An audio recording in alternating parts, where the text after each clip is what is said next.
Welcome to a spine-chilling journey through the eerie canals and shadowy alleys of Venice, Italy. In this video, we'll delve deep into the hidden history and ghostly legends that surround this enchanting city. Home to greats like Marco Polo, Vivaldi, and Bellini, this waterlogged city has stood the test of time. Venice distracts with its beauty, making it feel as if you're walking through a painting. And it isn't until the sun sets that you realize that this city may just have a darker side. Venice's haunted secrets await, so don't forget to hit that subscribe button and ring the bell to stay updated on our future videos. If you're ready, let's manifest the ghostly past of Venice, Italy.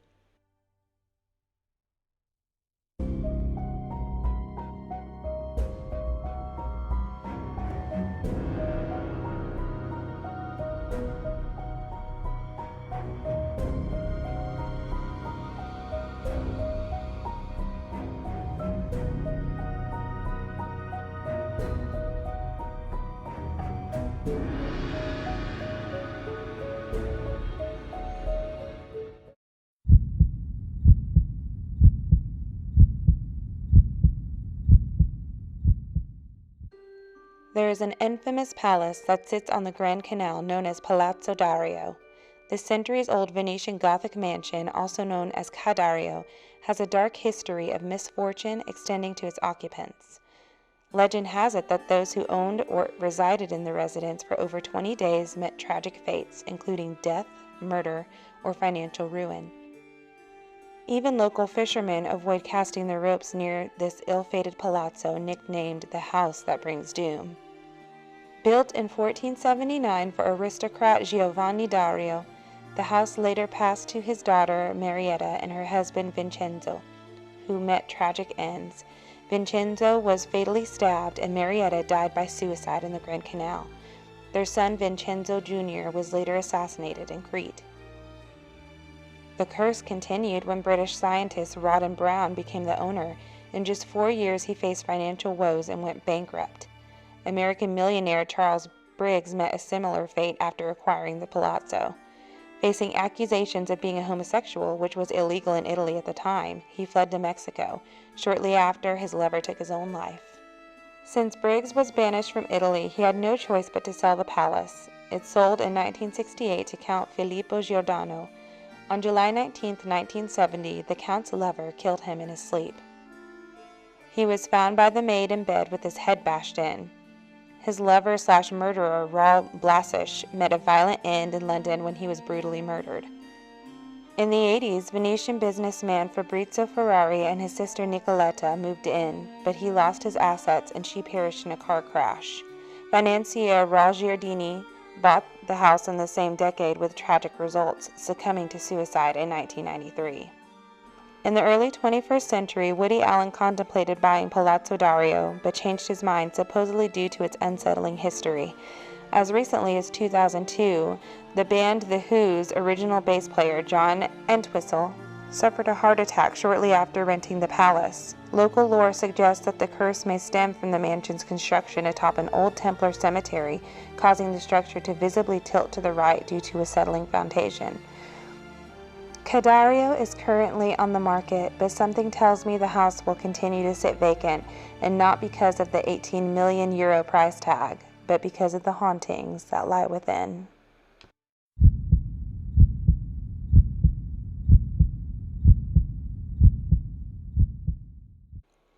At the renowned bell tower of St. Mark's Square, a restless spirit from the past, once a bell ringer, haunts the premises.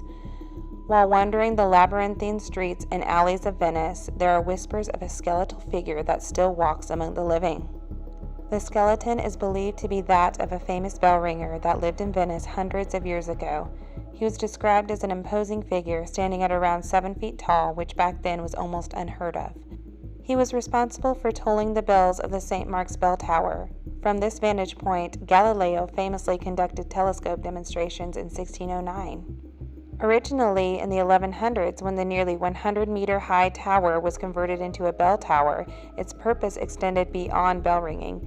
It also functioned as a watchtower and lighthouse before evolving into a dedicated bell tower. The bell ringer undertook the responsibility of ringing the bells at their designated times each day. Allegedly, the bell ringer agreed to sell his bones to a scientist, accepting an advance payment and agreeing that instead of being buried after his death, his bones would be used for a scientific study. After death, it is believed that the remorseful bell ringer yearned to retract his decision to part with his skeleton. Consequently, he was condemned to wander the night in his skeletal form until he could amass enough wealth to liberate his body from the curse he had brought upon himself. Even today, visitors say they have actually witnessed the skeleton of the bell ringer within Venice's Natural History Museum. However, according to legend, the spectral figure departs the museum under the cover of night, driven by an internal desire to fulfill his duty by ringing the bells of the St. Mark's bell tower.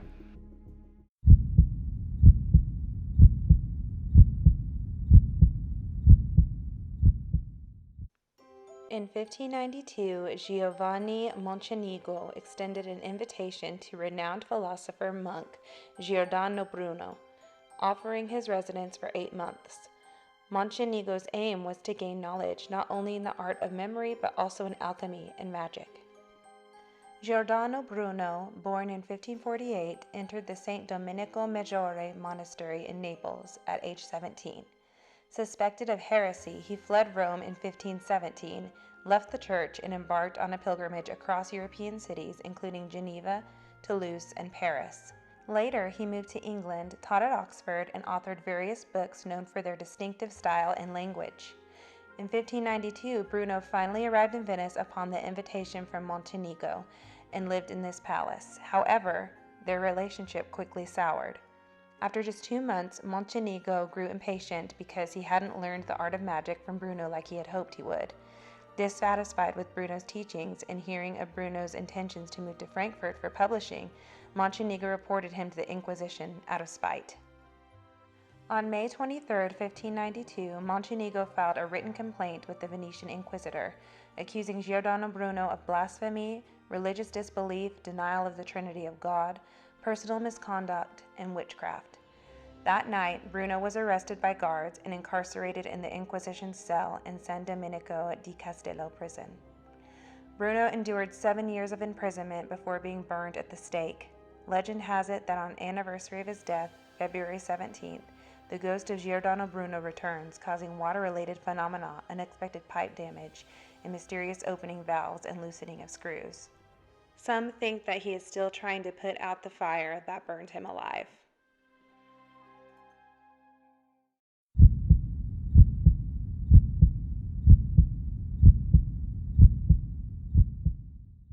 The vibrant blue waters of the Venetian lagoon take on a somber gray hue under the cover of night, shrouded in impenetrable fog. Amidst this eerie obscurity, a cautionary tale emerges. Watch out for a diminutive child's coffin adorned with 4 flickering candles. It is the haunting apparition of a young girl who perished in the waters, forever endeavoring to alert passers-by of her lingering presence. On a fateful November 29th evening in 1904, as the fog settled over the Venetian lagoon, visibility diminished, casting an inky darkness upon the water. A vaporetto or water bus named Palestrina was ferrying passengers to the colorful island of Burano. However, on this particular evening, the vivid houses of Burano lay cloaked in gray obscurity. As the vaporetto neared the St. Michel Island cemetery, the captain of the vaporetto, his vision hindered by the thick fog, issued orders to alter course. Unbeknownst to him, a gondola trailed closely behind, unable to halt in time, resulting in a catastrophic collision with the vaporetto. The gondola bore the brunt of the impact, its passengers thrown into the murky waters of the lagoon. An exhaustive search persisted through the night for the missing passengers. Tragically, one of the survivors, Dulce Mary Bull, succumbed to hypothermia, casting doubt that anyone else would survive. In the early hours of the morning, 3 lifeless bodies were recovered, leaving 2 young girls still missing. Their names were Teresa Sandon and Giuseppina Gabrielle Carmelo. It wasn't until September of 1905 when Teresa Sandon's sister had a vivid dream that another of the missing bodies was discovered. In her dream, the ghostly figure of her drowned sister implored her to offer prayers and liberate her tormented soul. 10 days later, fishermen located Teresa Sandon's body. However, the fate of Giuseppina Gabrielle Carmelo is tragically unresolved, as her remains were never found. To this day, just off St. Michel Island, On fog-draped nights, a small floating coffin adorned with 4 burning candles atop its lid warns boaters to steer clear and prevent any further tragic collisions.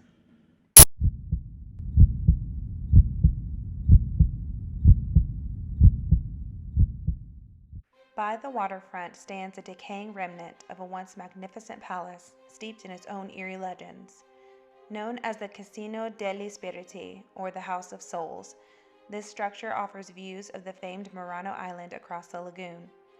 One of the most renowned stories associated with the Casino degli Spiriti centers on Pietro Luzzo, a painter from the 16th century. During the Renaissance, Italy was a vibrant hub of culture, and the Palazzo served as a gathering place for Venetian philosophers, artists, and scholars. Little is known about Pietro Luzzo's life, but it's known that he earned the nickname Morto di Fetre, meaning dead one, due to his peculiar fascination with exploring crypts and burial grounds. However, Luzzo's legacy is often overshadowed by the tale of his unrequited love for La Bella Cecilia, who was involved with another painter. Rejected by Cecilia, some versions of the legend claim that Luzzo disappeared, with rumors of his suicide in Casino degli Spiriti.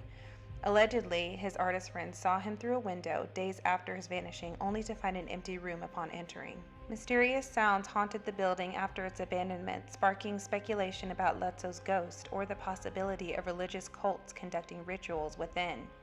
According to legend, his restless spirit lingers in the house, forever yearning for the love he could never attain. As time passed and the Renaissance luminaries departed, the grandeur of the palace deteriorated, and it served various purposes. Casino degli Spiriti transformed into a makeshift hospital during the plague outbreak, where many Venetians met their demise. It also housed an anatomical theater for autopsies. In 1929, a baffling incident occurred within the house when 4 individuals, including a priest, 2 brothers, and a gondolier, were discovered dead, their heads and right hands missing. The circumstances surrounding this gruesome scene remained shrouded in mystery, and the culprits were never captured. In 1947, Linda Civetta, a woman from Belluno, ventured to Venice to engage in the black market cigarette trade. Her brutal murder, dismemberment, and disposal in the lagoon in a trunk occurred near Casino degli Spiriti. Money was the apparent motive. Bartolomeo Toma and a gondolier named Luigi Sardi were identified as her killers. Today, local Venetian fishermen still avoid this place, perpetuating the chilling legacy of the Casino degli Spiriti.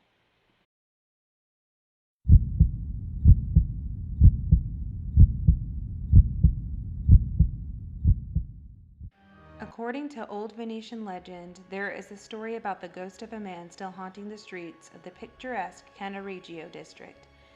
He comes in the shape of an old man with a big bag on his back, begging for help. According to legend, you must never help him, and whatever you do, never look him in the eyes. If you do, he will turn into the burning skeleton and chase you through Venice's alleyways. The origin of this cursed figure is said to be Bartolomeo Zeni, a moneylender who lived during the 1400s. This era marked a significant historical backdrop, with Venice and Milan vying for territorial control of northern Italy. Venice, one of Europe's wealthiest and most influential cities, was on the brink of the Renaissance. Amidst these changes, the everyday life of people like Bartolomeo unfolded on the streets of the Cannaregio struck this close-knit neighborhood on May 13, 1437, when a devastating fire erupted, engulfing several houses. Desperate neighbors implored Bartolomeo to assist them in rescuing their children. He callously declined, prioritizing the preservation of his own wealth of gold and jewels.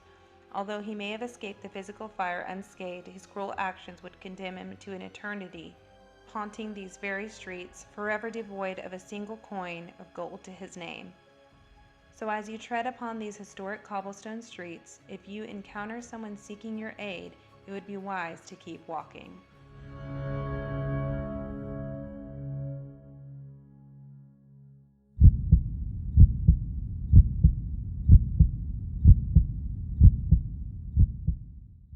Situated in Campo de Mori, the Gothic Palazzo del Cammello was originally built in the 12th century for 3 brothers engaged in the silk and spice trade, hailing from Peloponnese. Their family emblem, a camel, prominently adorns the structure. The exterior features statues of 4 men and a camel, with a 4th figure believed to be their servant. What sets this house apart is the eerie, fear-stricken expressions on the statues, leaving one to wonder why the brothers would have commissioned such unusual likenesses of themselves. According to local legend, a wealthy Middle Eastern merchant moved to Venice without his beloved, who had initially declined his proposal. He had a camel carved into the house as a signal for her to find him if she ever changed her mind. Another intriguing local tale suggests that the statues are the petrified forms of the three brothers and their servant, cursed by a Venetian widow they had attempted to deceive.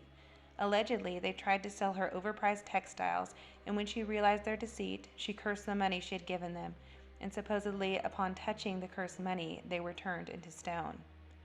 In 1757, records show accounts of two mischievous ghosts who routinely rang all the bells in the house at a fixed time. A priest was even brought in to perform an exorcism, but this did not stop the spirits. Witnesses still reported footsteps, self-opening windows, inexplicable shadows, and shattered mirrors. These unsettling occurrences led to neighborhood women fainting and the subsequent abandonment by the house of its occupants. During the 19th century, one of the statues lost its nose and was subsequently replaced with an iron one. Venetians uphold the belief that by touching the nose of the statue, it will bring good fortune to their business endeavors. It is whispered that on certain nights, if you rest a hand on the statue's stone-cold chest, the faint echo of a forever beating heart can be felt.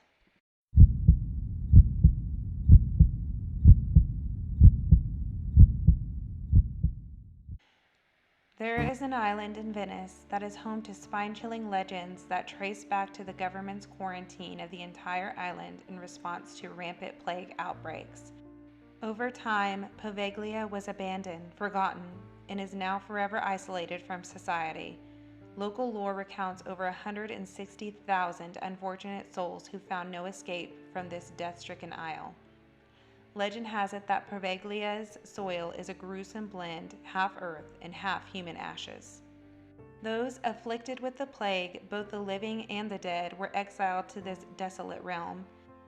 In 1348, during the Black Death's onslaught, Venice mandated a 40-day stay on the island, a period that birthed the term quarantine, derived from the Italian quaranta, meaning 40.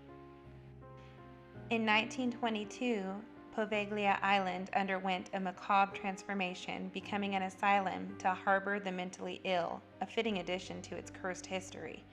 Patients claimed to witness relentless apparitions of plague victims, though few took their visions seriously in the asylum's confines. However, it wasn't just past plague victims who tormented patients, their own physicians partook in torment. Legend holds that one doctor resorted to gruesome experiments and inflicted unspeakable tortures on patients within the bell tower. Reportedly, he performed crude lobotomies using a hammer and chisel on his unfortunate subjects. Precisely what unfolded in the bell tower remains a mystery. The doctor met his own demise when he jumped from the tower in the 1930s. Some say madness drove him to the leap, while others contend that vengeful spirits of his victims coerced his descent. Now, alongside his victims, he haunts Poveglia Island, a place from which no soul returns. The mental hospital ceased operations in 1968, leaving Poveglia Island abandoned, or so it seemed. Even today, fishermen shun the cursed shores of Poveglia Island, not only due to its off-limits status, but also because chilling tales persist. On clear days, ghastly spectacles are said to emerge, skulls and bones lurking beneath the water's surface. Should a fisherman's net ensnare a skull, it is swiftly returned to the depths. No catch is worth the malevolence of this plague-ridden isle. Despite fishermen's aversion to the lagoon's eerie shores, they are unable to evade the phantom cries that emanate from Poveglia Island at times. Even the bell, absent from the tower for years, is occasionally heard in the night. One of the most renowned spirits is known as Little Maria. Her spectral presence has endured for over 400 years, likely making her one of the plague victims who never found reprieve. Assessing Poveglia Island is a daunting task, and it remains off-limits, and its dilapidated structures pose a threat to any explorers. The locals consider the very soil, intermingled with the ashes of the departed, as a source of its cursed nature. Poveglia Island, steeped in a history of abandonment and terror, has perpetually served as a haven for the forsaken and is now renowned as one of the most haunted places on Earth. And so our journey through the haunted alleys and canals of Venice comes to an end. As we leave behind the shadows of the past, remember that this city's history is not confined to the pages of books, but lives on in the whispers of its ghosts. Venice, with all its mystique and haunted charm, continues to enchant and beguile those who dare to explore its spectral secrets. Thank you for joining us on this haunting adventure in the heart of the floating city. If you like this video, please give it a thumbs up and subscribe if you'd like to explore a new haunted location with us next week. Until next time, happy hauntings!